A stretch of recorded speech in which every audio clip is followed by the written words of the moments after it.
Emily Carter's hand shook as she stood before the towering gates of the Blackwood estate, clutching her worn leather bag tightly against her chest. The morning sun stretched long shadows across the perfectly trimmed lawns, and her heart raced with a mix of desperation and hope. At 32, with barely enough money to feed her 6-year-old son, Liam, this job interview was her final lifeline. Mrs. Thompson, a stern woman in a sharp suit, opened the gate. "I'm Margaret Thompson, head of household staff. Please follow me." Emily smoothed her thrift store dress and trailed Margaret up the winding driveway. The mansion loomed ahead, its windows glinting like watchful eyes. Inside, the marble floors echoed their footsteps as Margaret led her through hallways adorned with priceless art. "The position is to care for Mr. Jonathan Blackwood," Margaret explained, her tone clipped. "He suffered a severe accident 6 months ago and has been unresponsive since. We've gone through 5 caretakers already. None lasted more than a few weeks." Emily's throat tightened. "May I ask why they left?" Margaret's lips pursed. "They found the situation challenging. Mr. Blackwood requires constant care, and the isolation can be difficult. The wing where you'll work is separate from the main house. You'll have your own quarters next to his room." They stopped before massive double doors. Margaret turned to Emily, her expression serious. "The salary is $8,000 per month, with room and board included. You'll work 6 days a week, with 1 day off to visit your son. We understand your situation, Ms. Carter, and we're willing to advance your first month's salary today if you accept the position." Emily's heart skipped a beat. $8,000 a month. That was more than she'd ever earned. She could finally move Liam out of their tiny apartment, pay off their debts, maybe even start a college fund. "I accept," she said without hesitation. Margaret nodded and opened the doors. The room beyond was spacious and bright, with large windows overlooking the gardens. Medical equipment lined one wall, softly beeping in the silence. And there, in a hospital-style bed, lay Jonathan Blackwood. Emily's breath caught. The man before her bore little resemblance to the figure she'd seen in photos. His face was gaunt, his once strong frame now frail. But even in this state, there was something striking about him, a quiet dignity in the line of his jaw, the arch of his brows. "Your duties will include monitoring his vitals, administering medication, physical therapy, and basic hygiene care," Margaret continued. "Dr. Harris visits twice a week to check his progress. The night nurse will brief you on the protocols." As Margaret droned on about schedules, Emily found herself drawn to Jonathan's bedside. His dark hair had grown long, curling slightly at his neck. His eyes were closed, long lashes casting shadows on his hollow cheeks. "What happened to you?" she wondered. That evening, after finishing her orientation and settling into her quarters, Emily sat beside Jonathan's bed, reviewing his medical charts. The accident report was vague, a head injury from an unspecified incident. The doctors had induced a coma initially, but when they tried to wake him, he hadn't responded. "Well, Mr. Blackwood," she said softly, "it's just you and me now." She thought she saw his finger twitch, but the monitor showed no change, probably just her imagination. She'd been warned about that, how the mind plays tricks in the quiet hours. As night fell, Emily went through the evening routine.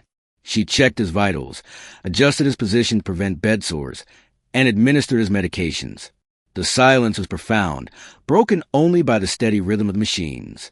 Later, preparing for bed in her adjacent room, Emily called Liam.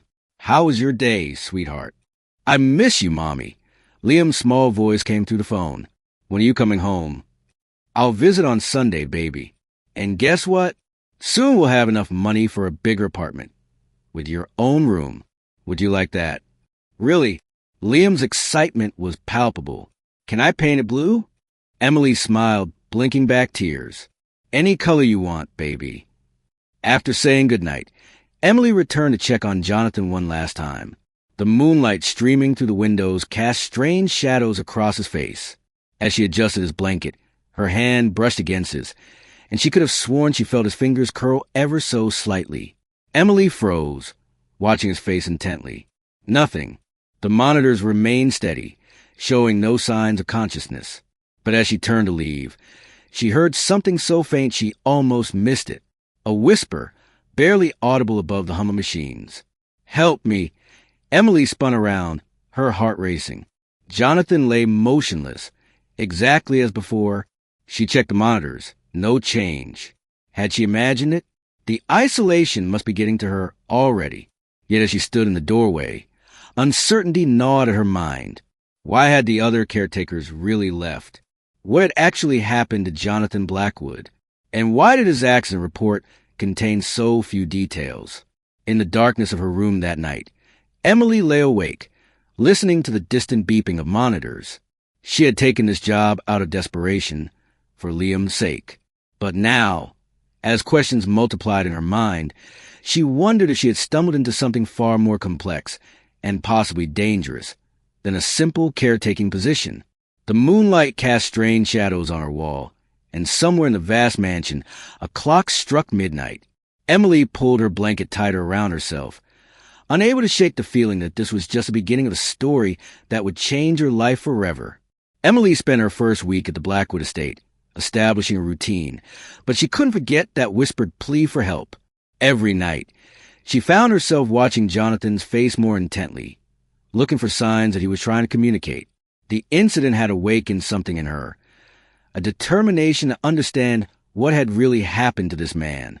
During her evening shifts, she began talking to him, describing her day, sharing stories about Liam, and reading articles about his life before the accident. Jonathan Blackwood had been a force in the business world, known for his brilliant mind and unwavering determination. He'd built his technology empire from nothing, but unlike many of his peers, he'd earned a reputation for philanthropy, particularly in supporting single parents and children's education. "You helped so many people like me," Emily murmured one evening, scrolling through an article on her phone. "Maybe that's why I'm here, to help you in return." A soft knock interrupted her thoughts. Dr. Harris, Jonathan's physician, stood in the doorway.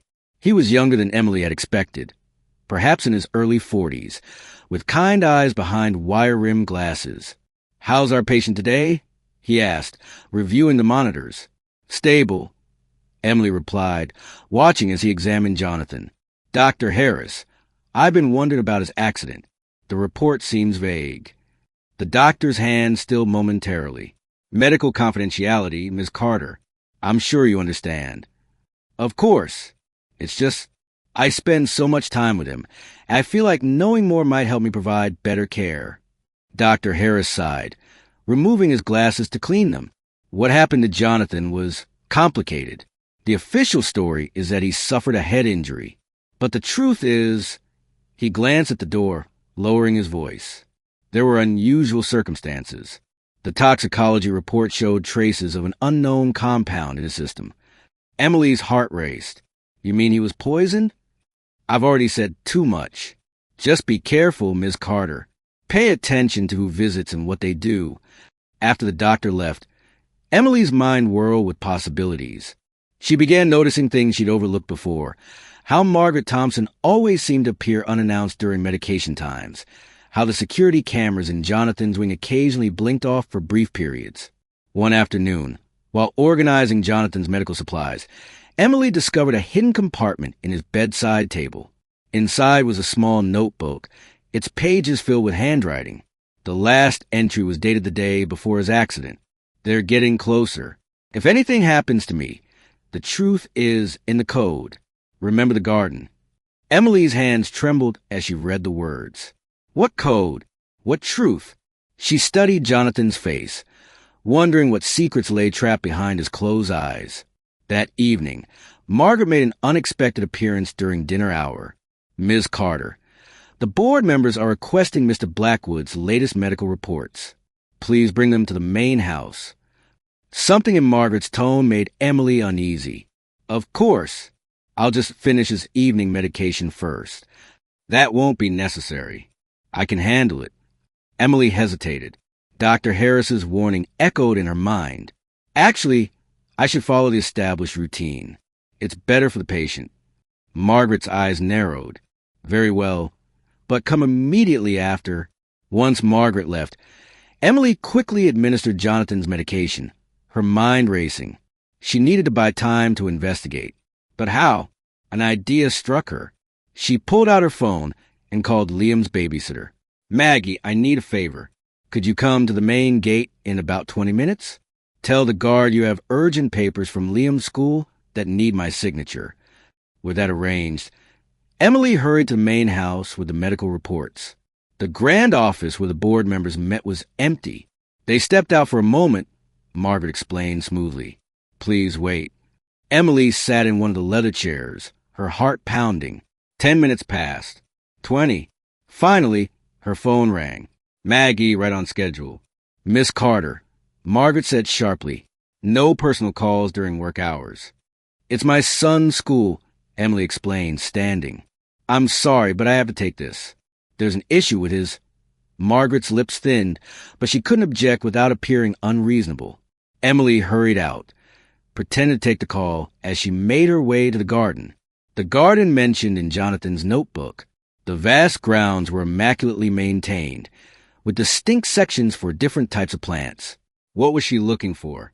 Emily wandered through paths, her eyes scanning for anything unusual. In the rose section, she noticed something odd. One bush seemed slightly out of alignment with the others. Kneeling beside it, she discovered a small metal plate hidden among the roots, engraved with a series of numbers. Quick footsteps on the gravel path made her jump. Margaret was approaching, her face tight with suspicion. Emily pretended to be admiring the roses. "Beautiful flowers," she said casually. "Mr. Blackwood must have loved this garden." "The garden is off limits to staff," Margaret snapped. "Return to your duties immediately."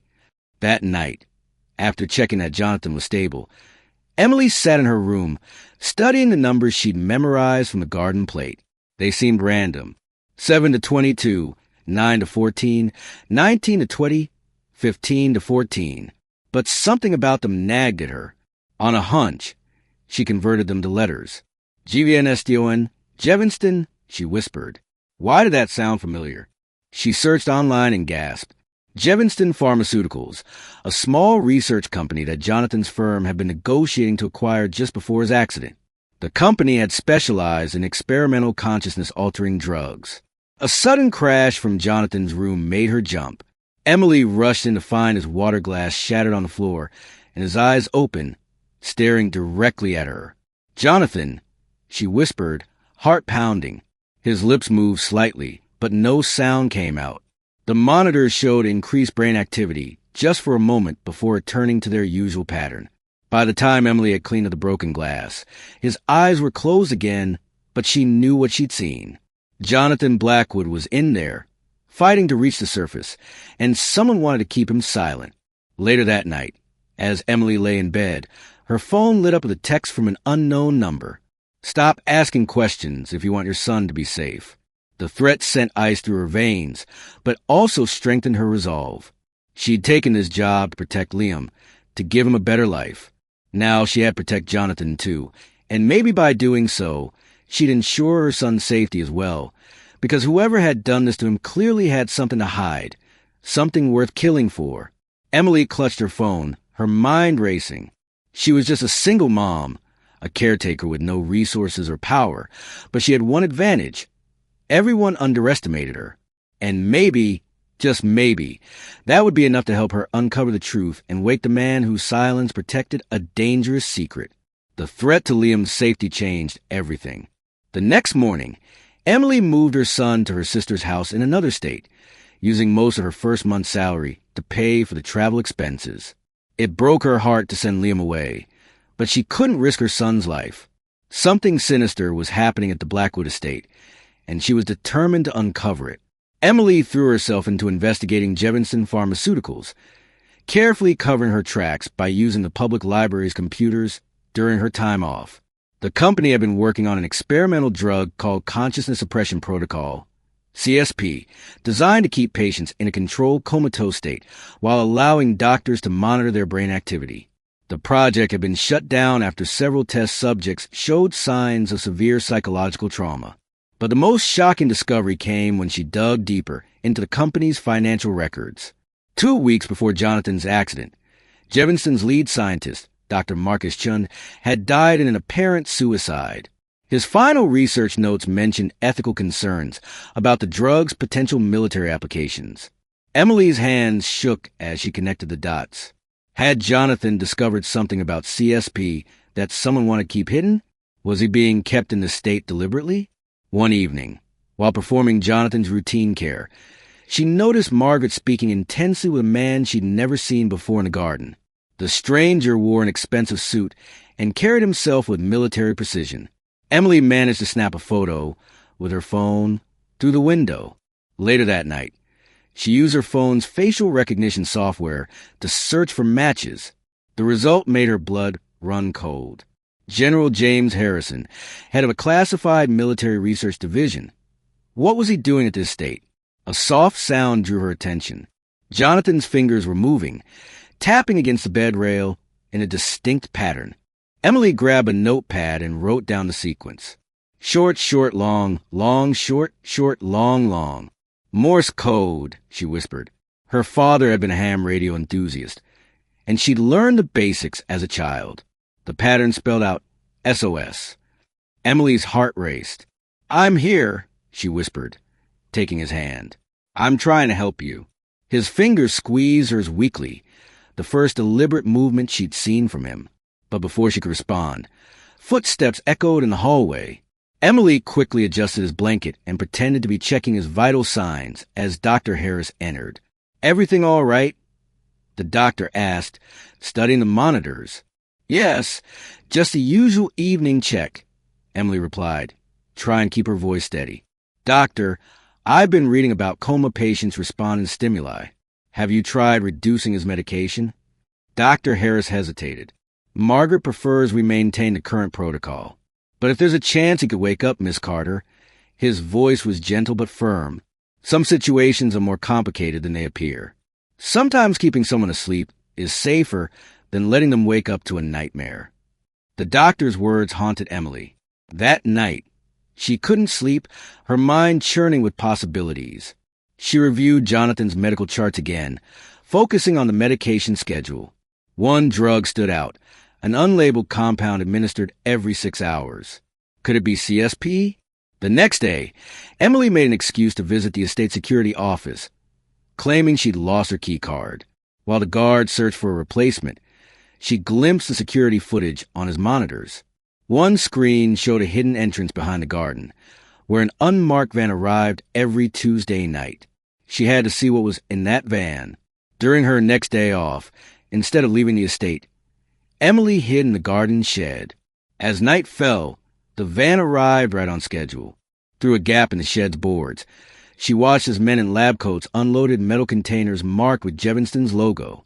Emily held her breath as they passed near her hiding place. She could hear snippets of their conversation. Latest batch more stable. Tests showing promising results. Keep him under until the deal. Her heart pounding. Emily waited until they were gone before slipping out of the shed.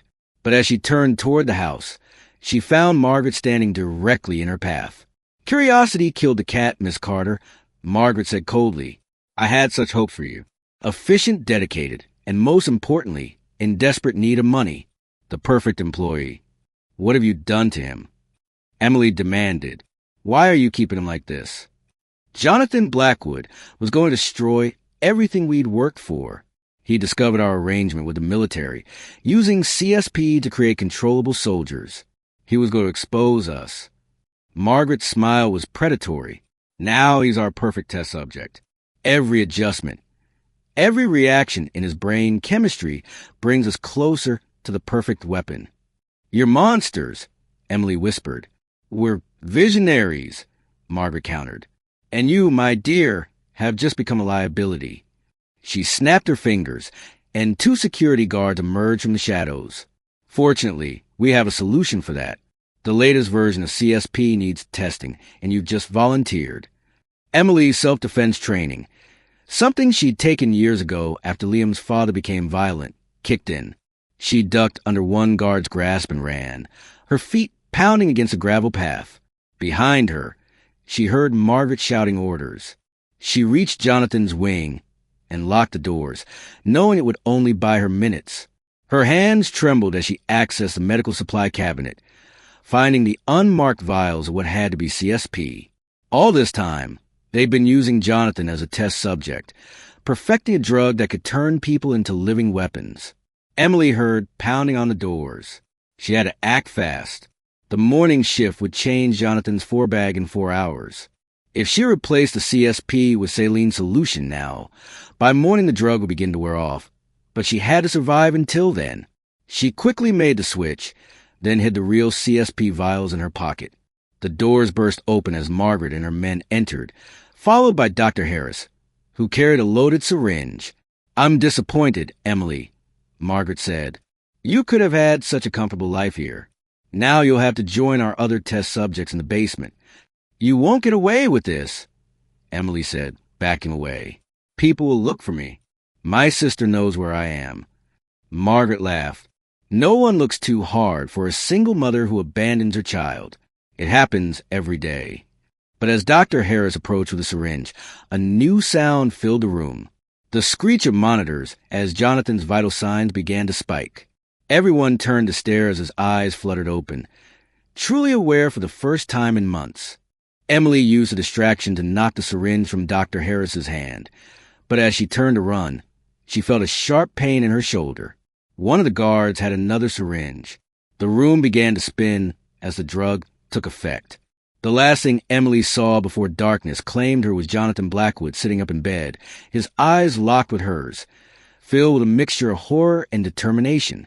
Then everything went black. Emily floated in darkness, aware of voices arguing somewhere above her.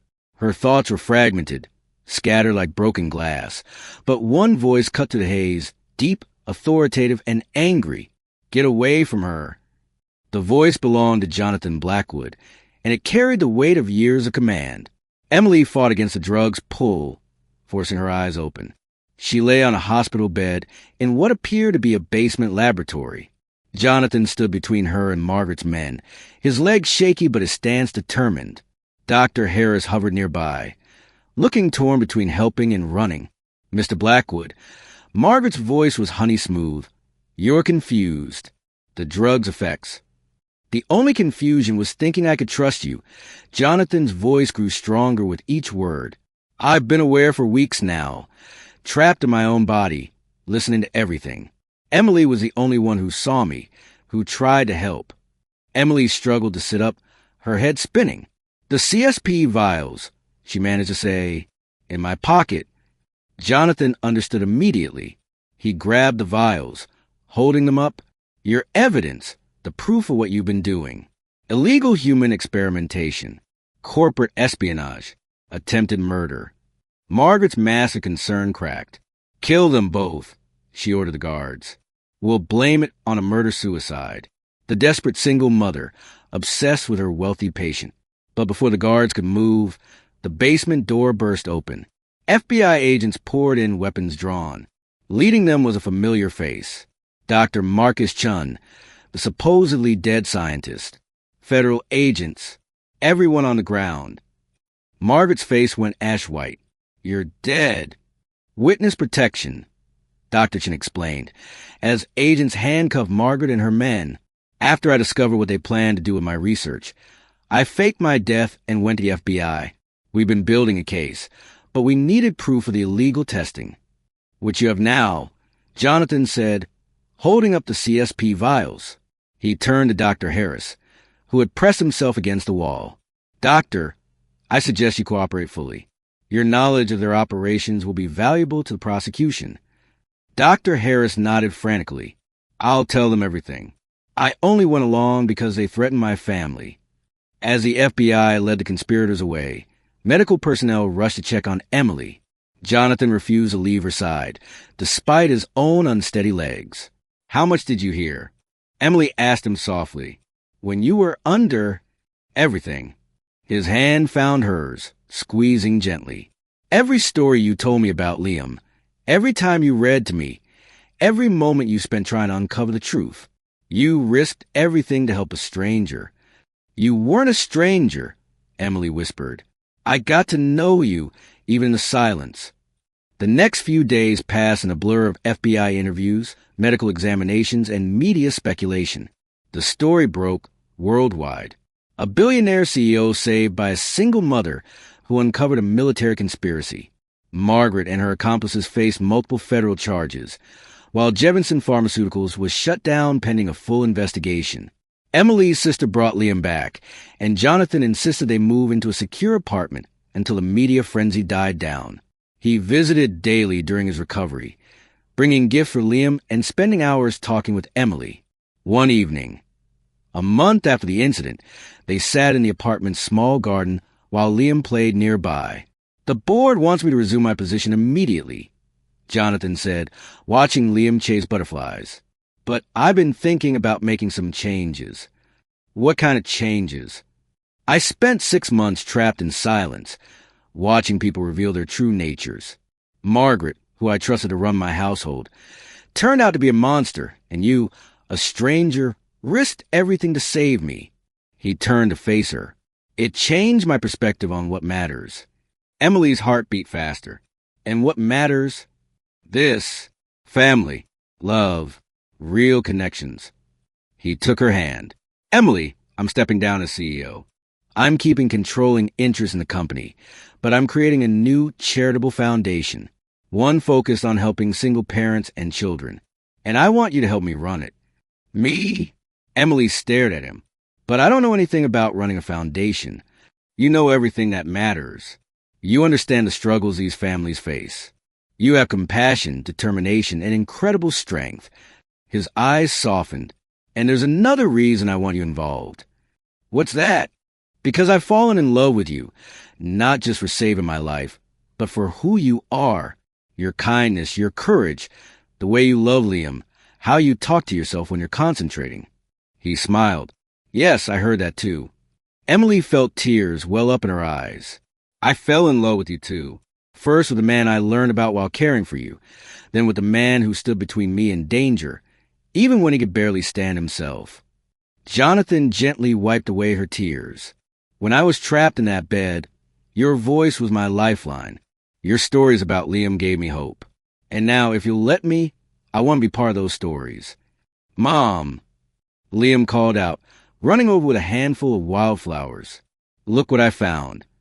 Jonathan helped him arrange the flowers in Emily's hair, his fingers lingering against her cheek. "Beautiful," he whispered. And Emily knew he wasn't just talking about the flowers. 6 months later, they were married in that same garden, with Liam as the ring bearer. The foundation was thriving, having already helped hundreds of families get back on their feet. Emily's experience had helped them design programs that provided not just financial assistance, but comprehensive support for single parents trying to build better lives. On their wedding night, as they danced under the stars, Jonathan pulled Emily close. "Thank you," he whispered. "For what?" "For seeing me when I was invisible, for hearing me in the silence, for giving me a family and a purpose beyond business success." He kissed her softly. "For showing me that the greatest wealth isn't in bank accounts, but in the love we share." Emily laid her head on his shoulder, watching Liam dance with his new cousins. "Sometimes the worst moments in life lead us to the best ones," she said. "I took that job because I was desperate, but it led me to everything I ever wanted." She smiled up at him. "And now we write our own story. No more silence, no more secrets. Just love, family, and a future we'll build together."